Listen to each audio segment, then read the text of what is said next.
Bé, els gegants del Jordi i la Montserrat van ser fets en el curs 89-90 i es van estrenar el juny de l'any 90.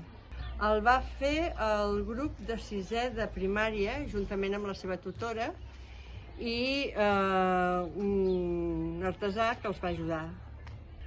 Doncs van decidir, entre tots, que els hi posaven Jordi i Montserrat perquè eren els patrons de Catalunya. Els van fer perquè a Cardona hi ha molta tradició de gegants i a l'escola no n'hi havia cap. I els va fer il·lusió fer aquest projecte van fer aquest projecte de gegants.